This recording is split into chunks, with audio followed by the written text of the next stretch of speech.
खबर है कि ताइवान के पास एक और ऐसा खतरनाक हथियार है जो जंग छिड़ने पर चीन को बेबस कर सकता है। और उसका ये घातक हथियार बंकरों का एक ऐसा मायाजाल जो ताइवान ने चप्पे चप्पे पर फैला रखा है। लेकिन ताइवान के बंकरों को इस मायाजाल का सबसे अहम ठिकाना है ताइपे का एक होटल, क्योंकि दुनिया भर से बड़े नेता जब ताइवान आते हैं तो इसी होटल में ठहरते हैं। और दावा ये किया जाता है कि इसी होटल के नीचे ताइवान सरकार का हंगशैन मिलिट्री कमांड सेंटर है। कहा तो ये भी जाता है इसके बारे में कि ये कमांड सेंटर न केवल ताइवान की दूसरी कमांड पोस्ट से कनेक्टेड है, जुड़ा हुआ है, बल्कि अमेरिका के हवाई में मौजूद इंडो पैसिफिक कमांड सेंटर से भी सीधे लिंक करता है, जुड़ता है। यानी किसी भी खतरे की सूरत में ताइवान की राष्ट्रपति कमांड सेंटर से न सिर्फ पूरे हालात पर नजर रख सकती है, बल्कि अमेरिका से तुरंत मदद भी ले सकती है। दावा तो यह भी किया जा रहा है कि जमीन से नीचे बनाए इस मिलिट्री कमांड सेंटर में ताइवान की राष्ट्रपति और अधिकारी महीनों तक काम कर सकते हैं। ये अधिकारी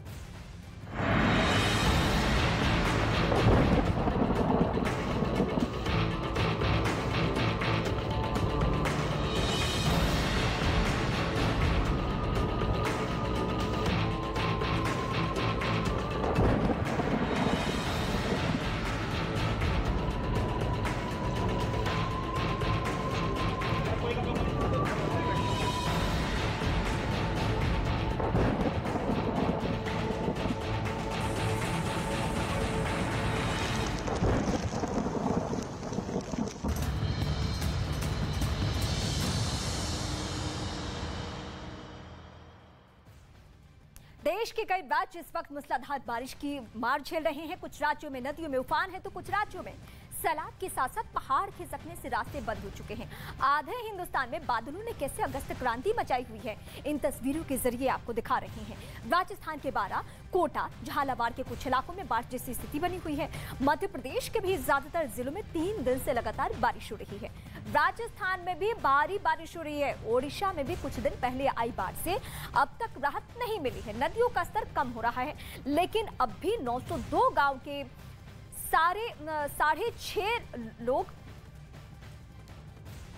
902 गांव के 6.5% लोग इस बाढ़ से प्रभावित हैं। ये 5 तस्वीरें इस वक्त हम आपको दिखा रहे हैं और ये 5 तस्वीरों में आप देखिए कि कैसे हालात बने हुए हैं। पानी की मनमानी अभी भी जारी है। ये राजस्थान की बारां की तस्वीर। दूसरी तस्वीर जो है वो इस वक्त हम आपको दिखा रहे हैं, वो है कोटा से। पानी में कैसे स्थिति खराब है। मध्य प्रदेश में 16 साल का रिकॉर्ड टूटा है, वो भी तस्वीर इस वक्त हम दिखा रहे हैं। भारी बारिश की वजह से कोटा की लाइफलाइन चंबल नदी खतरे के निशान से ऊपर बह रही है। मध्य प्रदेश से छोड़े जा रहे पानी के बाद कोटा बैराज से भी बड़े पैमाने पर पानी छोड़ा जा रहा है। देश का नंबर 1 न्यूज चैनल न्यूज 18 ने कोटा बैराज पहुंचकर हालात का जायजा लिया। वो रिपोर्ट दिखाते आपको। मूसलाधार बारिश के चलते कोटा की लाइफलाइन कही जाने वाली चंबल नदी अपने रौद्र रूप में है और खतरे के निशान के ऊपर बह रही है। और क्योंकि लगातार मध्य प्रदेश से भी पानी छोड़ा जा रहा है जो कि बहकर अब कोटा की तरफ भी आ रहा है। देश का number 1 news channel news 18 India अब आ पहुंचा है कोटा बैराज पर, क्योंकि लगातार पानी इस ओर बढ़ रहा था और वजह यह भी थी कि यहाँ पर बाढ़ जैसे हालात पैदा हो जाते। और यही बड़ी वजह रही कि कोटा बैराज के जो 16 गेट हैं वो खोल दिए गए हैं और लगभग हर रोज 4 लाख क्यूसेक से ज्यादा पानी छोड़ा जा रहा है, जिसका साफ तौर पर असर ये दिखाई दे रहा है कि जो निचले इलाके हैं सवाई माधोपुर, धौलपुर और वहां से होते हुए अब पानी बढ़ने लगा है सुल्तानपुर और इटावा की ओर, जहां पर इस वक्त हालात और ज्यादा बिगड़ते जा रहे हैं। साफ तौर पर निचले इलाकों के लिए खतरे की घंटी। और देखिए जिस तरीके से दहाड़े मार रहा है ये पानी, वाकई कितना खतरनाक है। और ऐसे में अब लोग त्राहिमाम कर रहे हैं, उम्मीद कर रहे हैं कि जल्द से जल्द ये बारिश थम जाए। लेकिन जिस तरीके से लगातार पानी बरसता जा रहा है और पानी MP से छोड़ा जा रहा है और इस ओर बढ़ता जा रहा है, ऐसे में कम से कम फिलहाल लोगों को राहत की उम्मीद तो मिलती नहीं दिखाई दे रही है। राजस्थान के साथ बारिश कहर वहां पे बरपा रही है। वहां पर बूंदी में बारिश के बाद बाढ़ के हालात की वजह से कई लोगों को अपना आशियाना छोड़ना पड़ रहा है। न्यूज 18 की टीम बूंदी के मखीदा गांव पहुंची और हालात का जायजा लिया वहां से भी, जहां कुछ लोगों ने आपदा की मार झेल रहे लोगों की मदद का जिम्मा उठाया है। न्यूज चैनल न्यूज 18 इंडिया और न्यूज 18 इंडिया राजस्थान के तमाम उन बाढ़ग्रस्त इलाकों में पहुंचा जहां पर लोग बाढ़ की त्रासदी से त्राहिमाम कर रहे हैं। लेकिन इस बीच हम आ पहुंचे हैं बूंदी जिले के माखीदा गांव में, जहां पर लोगों ने आपसी प्रेम और सौहार्द की मिसाल पेश की है मदद करके लोगों की। दरअसल यहाँ के लोगों ने उन लोगों की मदद का जिम्मा उठाया है जो कि बाढ़ की मार से त्राहिमाम कर रहे हैं। आसपास के जो तमाम इलाके हैं वहाँ पर सैकड़ों लोग ऐसे हैं जिनके पास खाने पीने को कुछ भी नहीं, क्योंकि दरअसल ये इलाका जो है वो थोड़ा सा ऊपर है, ये गाँव थोड़ा सा ऊपरी इलाके में है। ऐसे यहाँ के जो लोग हैं उन्होंने ये ठानी है कि हम उन लोगों का पेट भरेंगे जो इस वक्त दाने दाने को मोहताज हैं। देखिए यहाँ पर किस तरीके से खाना पीना बनाया जा रहा है, न सिर्फ सुबह न बल्कि दोपहर में भी और शाम को भी इसी तरीके से लगातार यहाँ काम चलता रहता है और खाने पीने की व्यवस्था की जाती है उन लोगों के लिए जो पानी के बीच में कैद हो गए हैं और जिनके पास खाने पीने को दाना नहीं है। प्रधानमंत्री नरेंद्र मोदी 28 अगस्त को गुजरात के भुज में स्मृति वन का उद्घाटन करने वाले हैं। स्मृति वन म्यूजियम 26 जनवरी 2001 को आए भूकंप में जान गंवाने वाले लोगों की याद में बनाया गया है। इस आपदा के वक्त नरेंद्र मोदी गुजरात के मुख्यमंत्री थे। उन्होंने बतौर मुख्यमंत्री इस म्यूजियम को बनवाने की बात कही थी। स्मृति वन मेमोरियल प्रोजेक्ट करीब 470 एकड़ में फैला है। 2001 के भूकंप के बाद भुज में लोगों का जीवन किस कदर बेपटरी हो गया और उसके बाद कैसे पटरी पर लौटा, इसके बारे में भी स्मृति वन में प्रेजेंटेशन का जिक्र है। इसे बनाया गया है जिसे लोग देख सकेंगे। ये फिलहाल भुज की स्मृति वन की तस्वीरें हम दिखा रहे हैं आपको।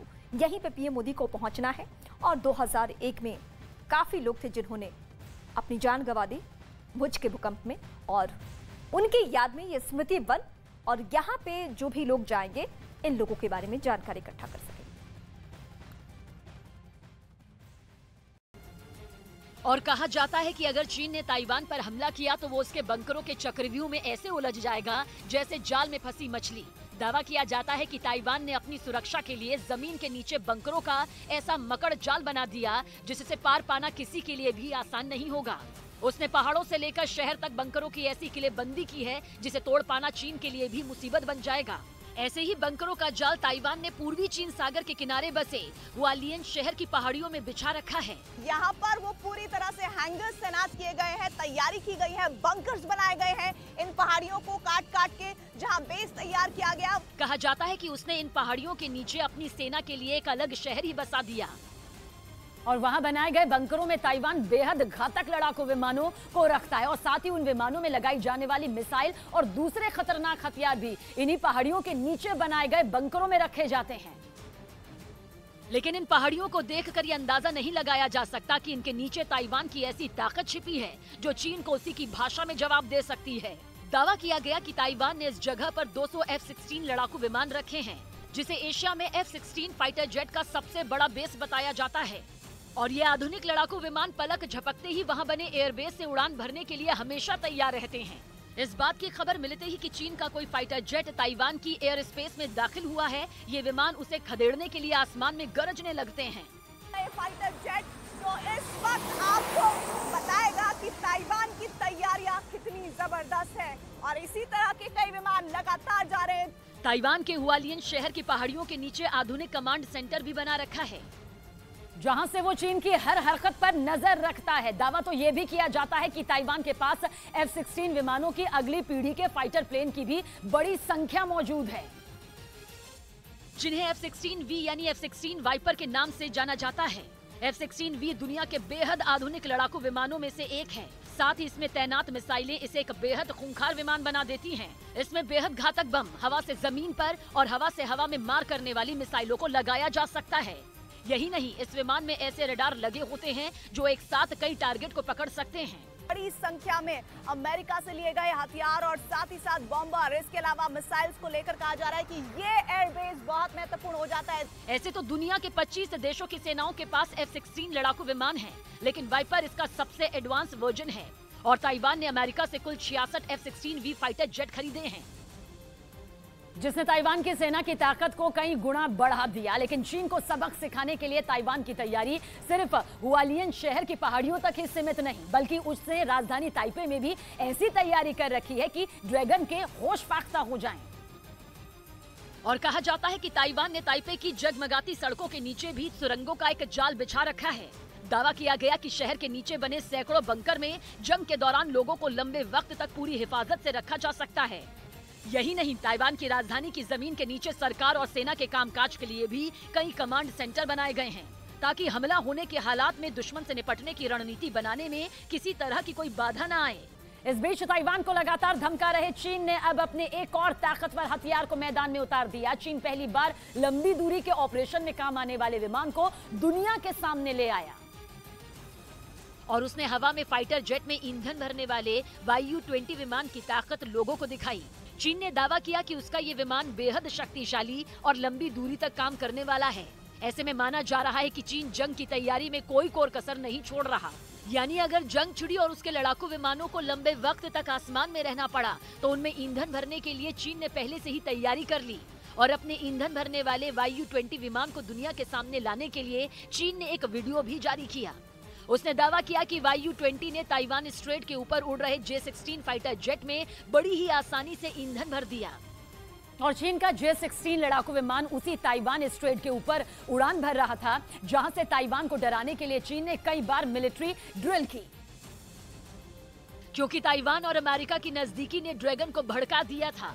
इसके बाद कई दिनों तक चीन ताइवान को घेर कर मिसाइलें बरसाता रहा। उसके जंगी जहाज ताइवान के करीब जाकर अपनी ताकत का नमूना दिखाते रहे। यही नहीं, चीन के लड़ाकू विमानों ने भी कई बार ताइवान की एयर स्पेस में दखल दी थी।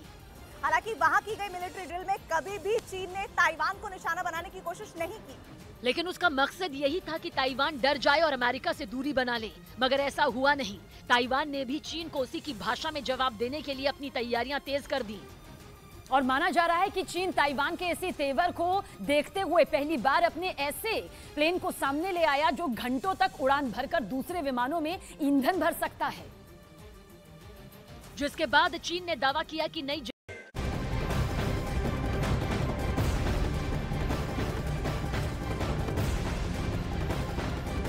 और इस वक्त बड़ी खबर और राहत की खबर इसको कह सकते हैं। कॉमेडियन राजू श्रीवास्तव को लेकर एक बड़ी अहम जानकारी मिल रही है। करीब 15 दिनों बाद राजू श्रीवास्तव को होश आ चुका है और इस बात की जानकारी राजू श्रीवास्तव के निजी सहायक ने दी है। साथ ही उनकी सेहत में सुधार भी हो रहा है।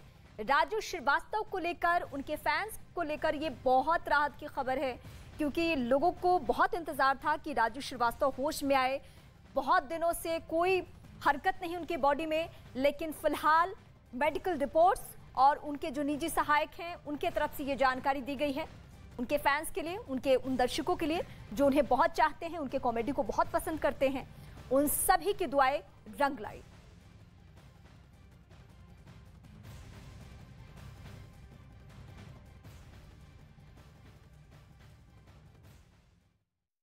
समीकरण जिनमें अमेरिका को वजूद की लड़ाई लड़नी पड़ सकती है, जिसके लिए उसे चीन के साथ भिड़ना ही पड़ेगा। अमेरिका के कई पत्रकारों और सामरिक मामलों के जानकारों की राय लेकर ये दावा एक रिपोर्ट में किया गया।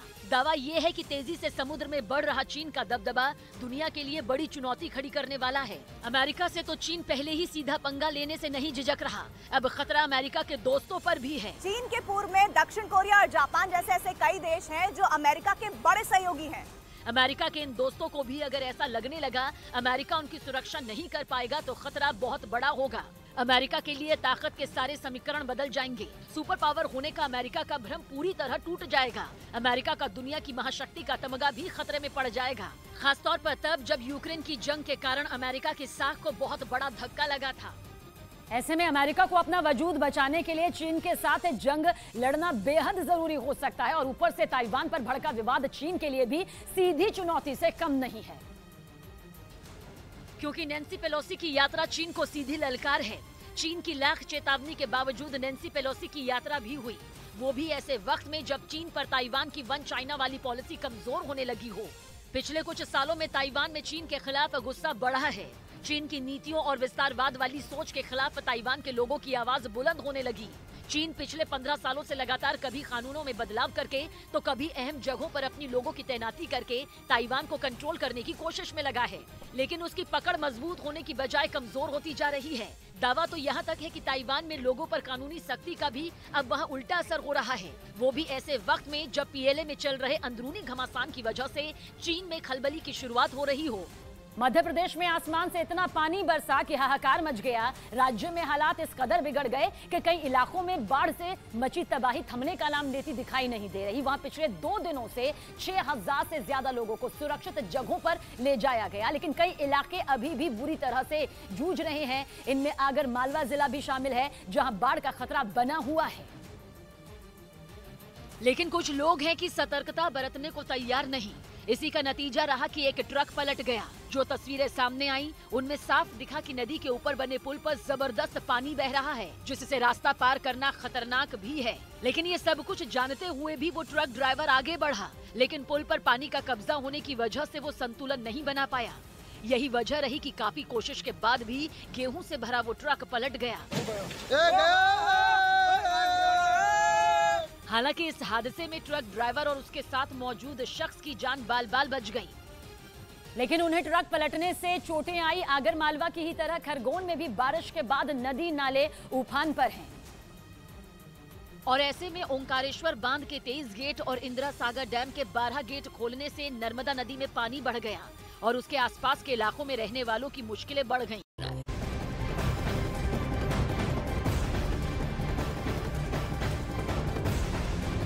इस वक्त की बड़ी खबर झारखंड की सियासत से, जहां सीएम हेमंत सोरेन की विदायगी पर खतरा है और जल्दी फैसला आ सकता है, क्योंकि चुनाव आयोग ने राज्यपाल को फैसले की कॉपी भेज दी है। हेमंत सोरेन पर पद पर रहते हुए लाभ लेने का आरोप है और ये काफी दिनों से मामला लंबित था, लेकिन अब चुनाव आयोग ने राज्यपाल को भेज दिया है। और खबर तो अंदर खाने की ये भी है कि इनकी सदस्यता जा सकती है, किसी और चेहरे को सीएम की कुर्सी पर बिठाना होगा। लेकिन क्या ये संभव है? क्या जेएमएम के अंदर किसी और चेहरे को लेकर सहमति बन सकती है? ये तमाम ऐसे पहलू हैं जिसको लेकर हमें थोड़ा इंतजार करना होगा। खबर इस तरीके की भी मिल रही है कि अगर इन्हें ही वापस विधायक दल का नेता चुना जाए तो शायद इनकी कुर्सी बच जाए। एक विकल्प ये भी है।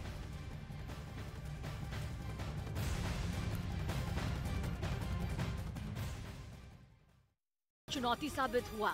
इसके लिए बचाव दल की कई टीमों को तैनात किया गया, जिनके जवान लोगों को बचाने के लिए खुद उनके घरों तक पहुंचे और कईयों को तो गोद में उठाकर बाहर लाए। बुजुर्ग हैं यहाँ पर, इनका रेस्क्यू किया जा रहा है और यहाँ पर कीड़े मकोड़े देखिए लगातार हैं और लोगों के शरीर पर चढ़ जाते हैं। असल में कोटा समेत पूरे राजस्थान में हुई जबरदस्त बारिश ने लोगों की मुश्किलें बढ़ा दी। कई गाँव तो ऐसे थे जहाँ से लोगों का निकलना मुश्किल हो गया, जिन्हें सुरक्षित जगहों तक पहुंचाने के लिए एनडीआरएफ और एसडीआरएफ की टीमों ने मिलकर रेस्क्यू ऑपरेशन चलाया। इस दौरान न्यूज 18 इंडिया हर मोर्चे पर उनके साथ तैनात रहा, ताकि सैलाब से जूझते लोगों की जान बचाई जा सके। हमारी टीम बचाव दल के जवानों के साथ कंधे से कंधा मिलाकर लोगों की मदद के लिए हर वक्त जुटी रही। न्यूज 18 इंडिया काफी इनका काम काबिले तारीफ है। ये वहाँ पर पहुँचते हैं जहाँ पर कोई नहीं जा सकता। कुछ गांव तो ऐसे थे जिन्हें इस सैलाब ने वीरान कर दिया। जान बचाने के लिए वहां से लोग जैसे बन पड़ा निकलते दिखाई दिए।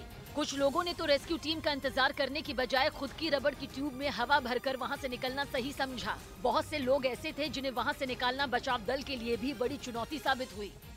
और कुछ इसी तरह का हाल राजस्थान के बारां में भी दिखाई दिया, जहां बाढ़ में फंसे कई लोगों को रेस्क्यू किया गया। पिछले कई दिनों से हो रही मूसलाधार बारिश ने दरअसल लोगों की मुसीबत बढ़ा दी। और इसी बीच बारां के एक इलाके में बाढ़ में फंसे लोगों को सेना के जवानों ने रेस्क्यू ऑपरेशन चलाकर सुरक्षित बाहर निकाला। इस रेस्क्यू ऑपरेशन का जो वीडियो सामने आया उसमें चारों तरफ पानी ही पानी नजर आया, जिसके बीचों बीच बने एक मकान की छत पर कुछ लोग फंसे दिखाई दिए, जिनकी जानकारी मिलते ही वायुसेना का एक हेलीकॉप्टर पहुंचा और वहां फंसे सभी लोगों का रेस्क्यू कर उन्हें सुरक्षित जगह पर पहुंचाया। इस बीच उत्तराखंड के कई इलाकों में भी मूसलाधार बारिश परेशानी का सबब बन गई। वहां रुद्रप्रयाग के पास बादल फटने की वजह से आफत आ गई और फिर आसमान से बरसते पानी ने लोगों को खौफ से भर दिया। सैलाब की शक्ल में बहते मटमैले पानी ने चिरबटिया नाम के एक गांव को अपने आगोश में ले लिया, जिसकी रफ्तार इतनी तेज थी कि रास्ते में आने वाले बड़े बड़े पेड़ तक उखड़कर बह गए। वहीं रिहायशी इलाकों के लिए भी बारिश मुसीबत लेकर आई।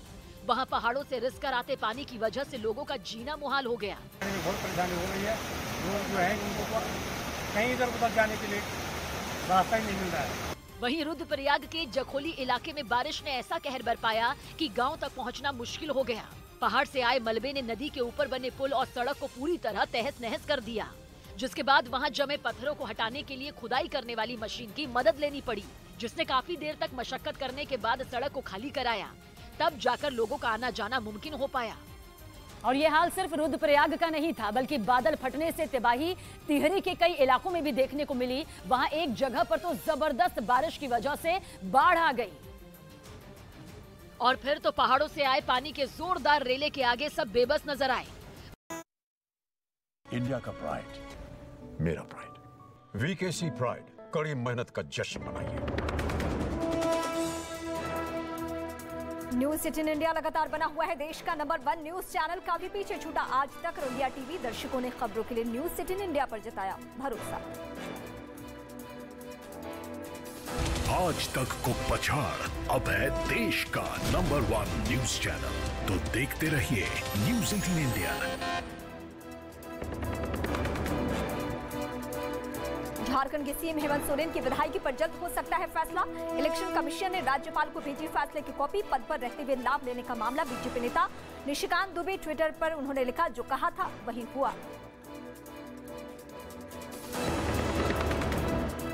जम्मू कश्मीर में 48 घंटे में घुसपैठ की 3 कोशिश नाकाम। नौशेरा में घुसपैठ की कोशिश कर रहा आत्मघाती हमलावर गिरफ्तार। पूछताछ में कबूला आईएसआई और पाकिस्तानी सेना की मदद की बात। किसने भेजा था?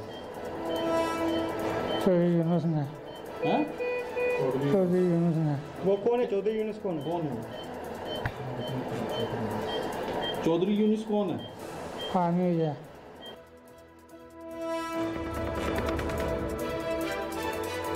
शराब नीति पर मचे घमासान के बीच दिल्ली में सीएम केजरीवाल की विधायकों के साथ बैठक। आबकारी नीति के खिलाफ दिल्ली बीजेपी में विरोध प्रदर्शन। दिल्ली बीजेपी का जवाब ना देने पड़े इसलिए ड्रामे हैं। पहले कुछ कहते हैं फिर कुछ कहते हैं।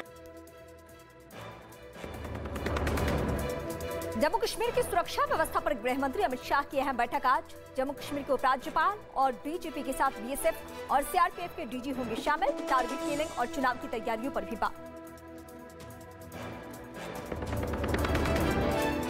लगातार बारिश की वजह से कई राज्यों में बिगड़े हालात। एमपी में राहत और बचाव के काम में जुटी वायुसेना। राजस्थान में भी बाढ़ ने बढ़ाई मुसीबत। एम्स में भर्ती कॉमेडियन राजू श्रीवास्तव के हालात में सुधार। 15 दिन बाद आया होश। दिल का दौरा पड़ने के बाद 10 अगस्त से वेंटिलेटर पर राजू। बड़े युद्ध की आहट के बीच ताइवान में न्यूज 18 इंडिया। ताइवान की तैयारियों पर सबसे बड़ी कवरेज लगातार एक के बाद एक फाइटर प्लेन्स यहां से उतरते हुए नजर आ रहे हैं।